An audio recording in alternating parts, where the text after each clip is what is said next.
In the United States foster care system, we care for about 400,000 youth and children. About 20,000 youth will age out of the foster care system every single year. There's a gap in our aging out services right now. That's when they're most vulnerable. Aging out really means you've been in the foster care system, you've now reached the age where you're no longer considered a youth. It's time for you to move out of the placement. You have youth that are now kind of displaced and trying to find their own way with really no support or guidance. Those youth will experience higher rates of homelessness, incarceration, substance use and dependency, lower graduation rates in high school, and a very low college graduation rate. They are often targeted by traffickers. They struggle to find stability and not repeat the cycle for their children.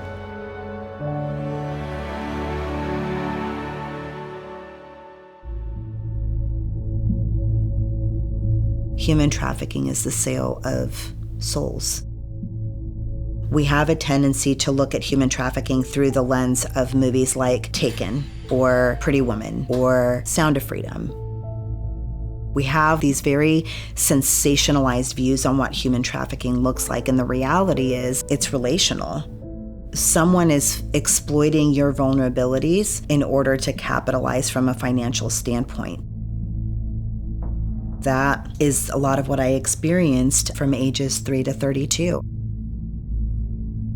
Somebody who has grown up in foster care and had these certain things that they've been exposed to, there is a significantly heightened risk for human trafficking. Traffickers, they're keen to those vulnerabilities and exploiting them. We do outreach in the city that we live in. I go out to some of the worst areas where I know the girls are being trafficked. They will use the language of trafficking, but they don't readily identify that this is my situation. All they know is I'm hungry, I'm not sure where I'm sleeping tonight, I'm beat up pretty badly, and I need a fix and I need to get high. Those are the things they know.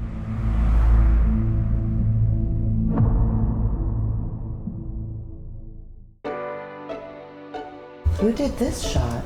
That's beautiful. Empty Frames Initiative is a nonprofit organization dedicated to empowering orphaned and vulnerable youth as they transition out of state's care, providing training and life skills, counseling, community, and access to the gospel. One of our programs, Storytelling Through Photography, where we work with individuals involved in the foster care system to help them tell their stories and process what they've been through. It became a book and a traveling art gallery. We've done it a second time, focused on the foster care system and its intersection with human trafficking. It was really neat to be able to piece these things together and to have a different way of processing my own history. The gallery version has traveled across the United States. We've gone from Baltimore to Seattle. It has been to conferences with thousands of people, churches, art galleries. When another individual who went through the foster care system gets the book, they'll get the feedback, this is exactly what I experienced. What you experienced was not just for you, and it's not going to be wasted.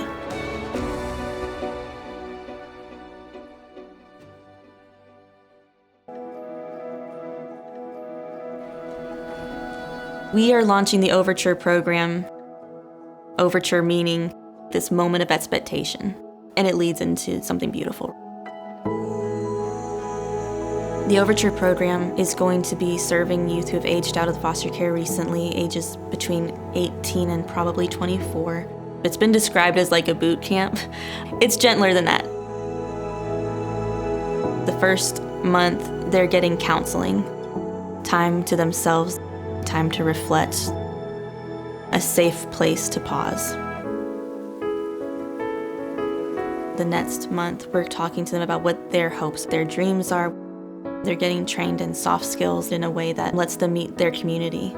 Cooking, reading a recipe, how to change a tire. In the last month, we help position them for what they will be doing next, whether that's going into a much longer term program, going to college, We're going to make sure that they have connections to the resources that they need: housing, supportive services, a place to reset and start dreaming about what they want their lives to be.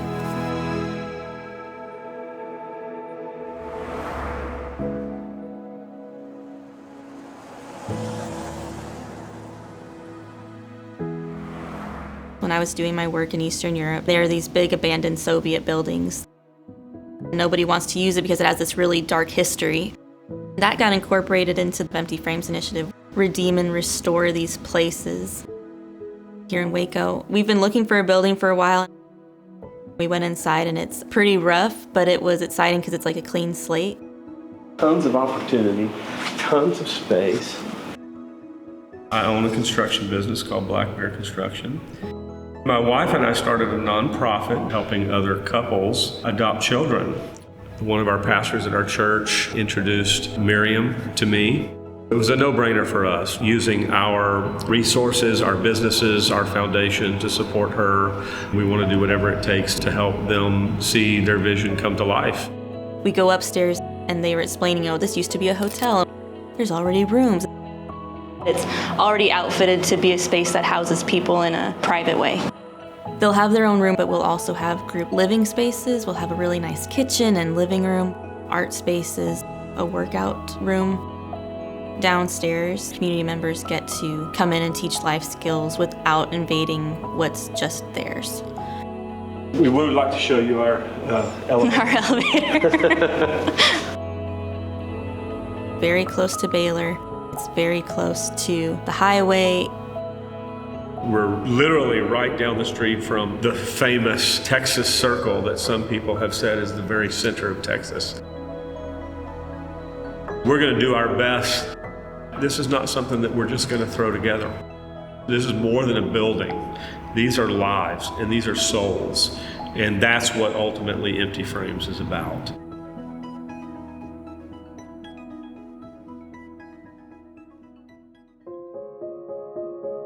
When I was around 17, a young lady prayed a gun out of my hand. And that's when my life changed. By the time I was 24, I was married, had a kid on the way, didn't want my child to grow up like I did. I worked with kids in McLennan County. Once they age out, it's like nothing's there for them. I was a case manager. I had a young man, had a lot of things that happened in his life. At 18 years old, he aged out. I was like, keep in contact with me, call me. He called. Mr. Cory, I need to get a job that's gonna help get me a better place. The place I'm at is terrible, drugs and stuff. I saw my life happen all over again in his life. That young man now has his own apartment, bought his own car, already paid for it. He comes to my church and sees me every now and then. What I would want for these kids at Empty Frames is to have a little bit more than what he had at the beginning, to be able to step out and have a life like him. When I was young, I thought 20 was gonna be the age for me. I was gonna die by the time I was 20. And to see so many of my friends leave this world, everyone needs a place to be safe, to know that they're able to move forward in life and actually see themselves living past 19.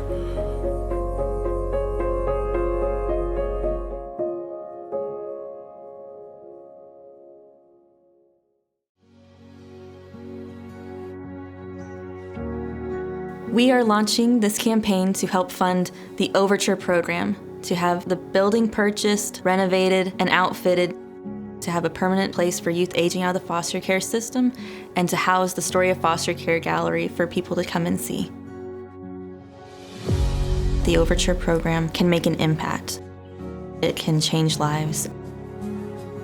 We are so excited to have the very first Overture program launching here in Waco, Texas.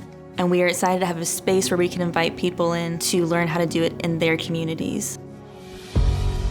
We believe that God has been very clear throughout Scripture that we are called to care for the orphaned, the widowed, and the displaced. This is an opportunity for the church to live out what He's called us to. I want you to prayerfully consider donating to this mission. Help us purchase this building to change the trajectory of these young children's lives. We are inviting you to come alongside with your prayers and with your financial support.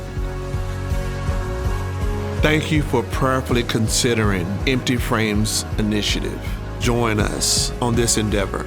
We can't do this without you. Join us as we look to empower the youth of Texas and beyond.